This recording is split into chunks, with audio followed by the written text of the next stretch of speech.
Good morning, dear friends. Today we are going to visit two of the most holy places in Bulgaria, the Cross Forest and the Bachkovo Monastery, which is the second biggest monastery in Bulgaria after the Relic Monastery. If you can notice, I'm wearing a white scarf, and this is because as soon as I knew that I was going on this trip, I had a dream and I was instructed to wear a white scarf on my head, especially when I go to the Cross Forest. So that's why I look like this. Everywhere I went this morning, in the metro station, people looked at me really strange, but I don't really care.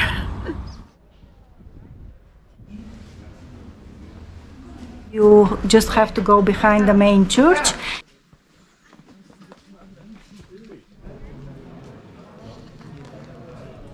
In Bulgarian and Georgian culture. As you can see, I'm wearing the rings of my great-grandparents. The reason I'm wearing them is because along with my prayers to God, I would like to ask for support and guidance from my ancestors.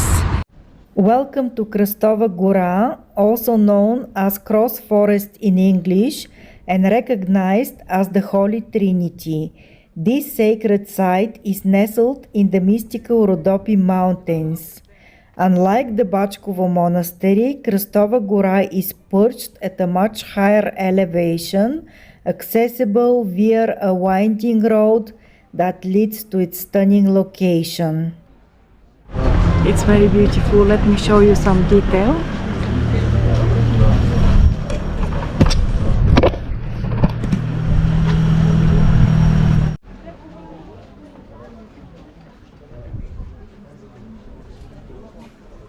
The Cross Forest is situated at an altitude of 1,500 meters above sea level.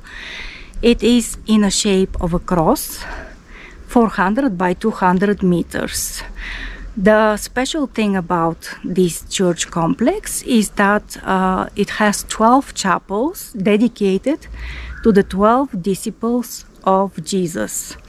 Another special thing that makes it a very captivating place is the legend that there is a fragment of the true cross that creates a lot of miracles over here.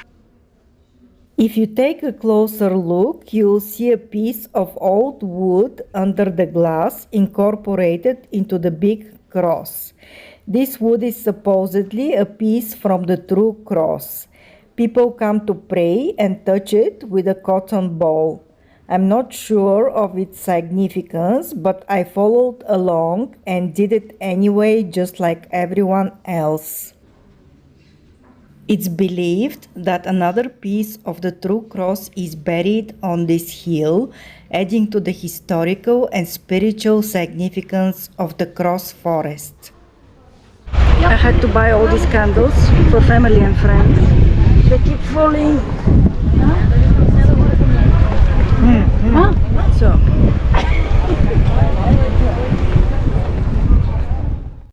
the story of how a piece of the true cross ended up here is quite fascinating. According to Christian tradition, Queen Helena, the mother of Emperor Constantine, discovered the true cross in Jerusalem and distributed fragments to significant Christian sites. One of these fragments was given to Bachkovo Monastery by its Georgian founder Gregory Bakuriani. To protect it during Ottoman rule, the monks buried it in the region of Krastova Gora. Although the piece was never found, it is believed to be buried on this hill, where many people have experienced healing and answered prayers.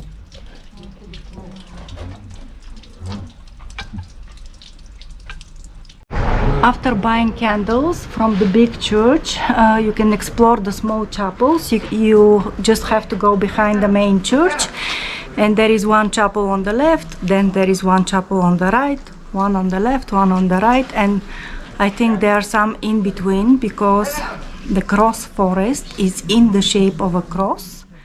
Some of the shrines are laid out in a straight line along the path, while another series of shrines intersects this path from left to right, forming a cross shape.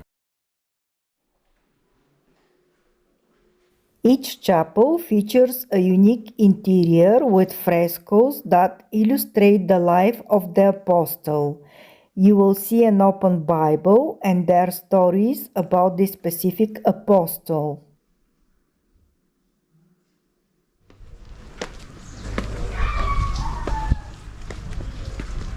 Actually, I missed this one. This one is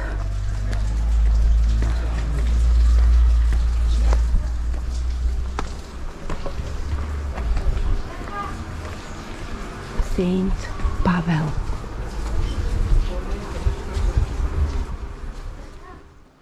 In English, Saint Pavel is translated as Saint Paul. Krastova Gora, or the Cross Forest, was established in 1995, so it's quite recent.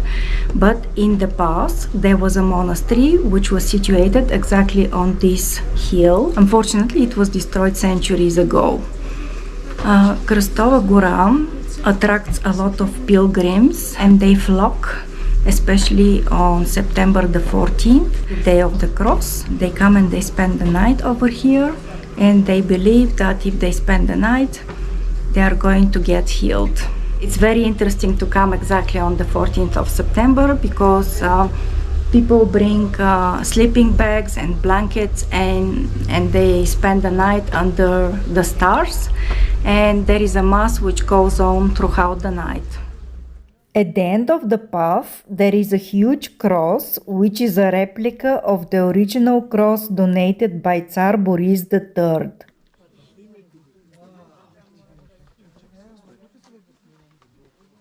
This cross stands at the highest point of the alley, and many people believe it has the power to miraculously heal those who are terminally ill.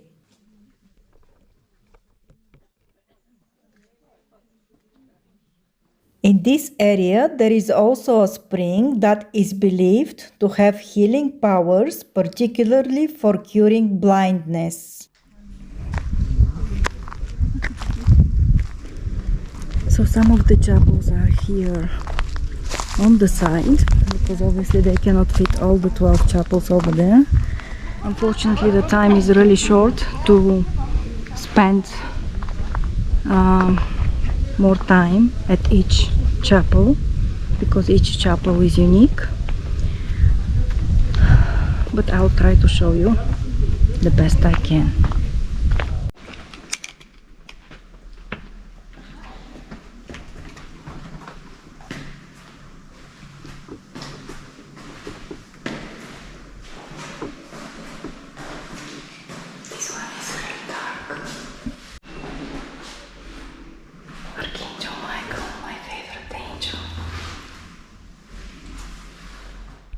After our peaceful visit to Krastova Gora, we are now continuing our journey to the historic Bachkovo Monastery.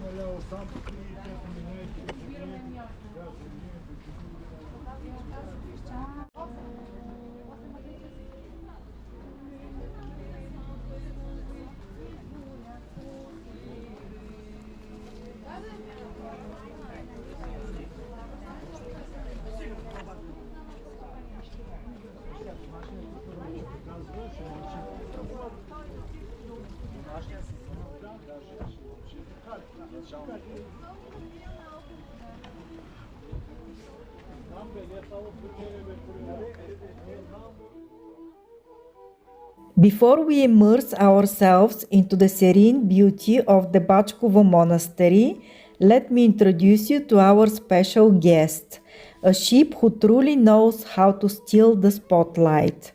While you might not see him much in the video, you can definitely count on hearing him in the background.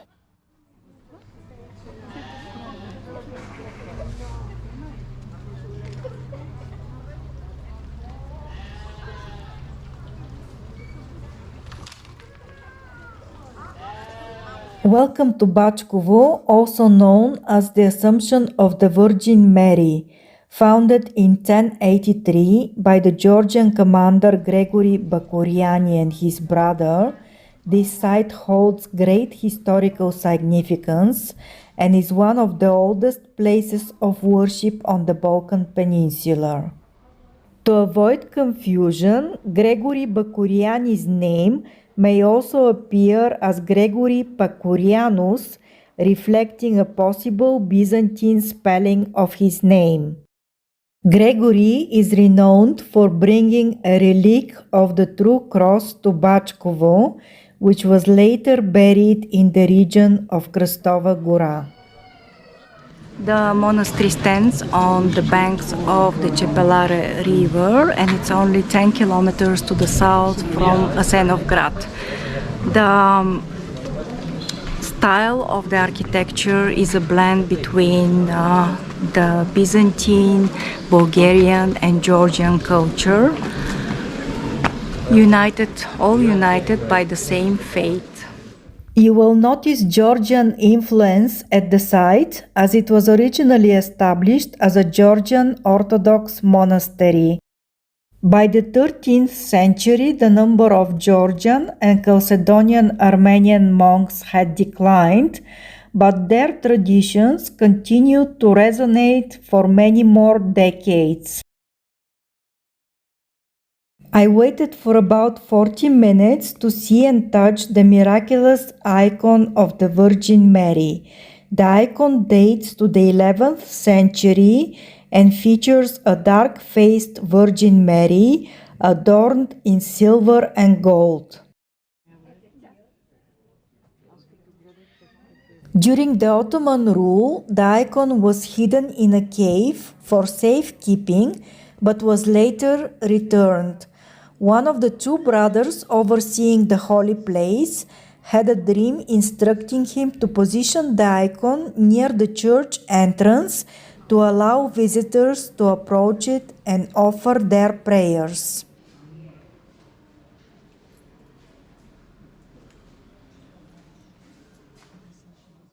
While every monastery or church offers a unique experience, this place emanates a truly powerful energy, especially near the icon.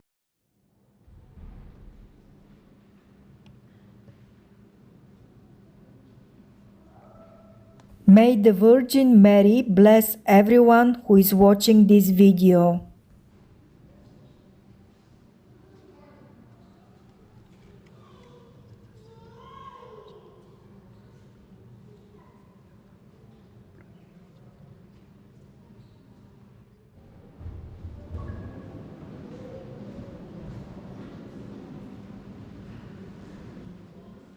The monastery houses several important relics, including those of the Bulgarian Patriarch Euthymius and other historical figures. It's also renowned for its rich collection of icons and paintings dating from the 11th to the 19th centuries.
The complex also offers accommodation. If I'm still here next year, I might consider spending a night there to fully explore the entire monastery. There is a museum and several other churches within the grounds, but I only had 2 hours during my visit and I focused on the main church and its surroundings.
In the grounds of the monastery, you will find several exotic trees and plants, including ginger, magnolia, and a fascinating tree planted in 1958.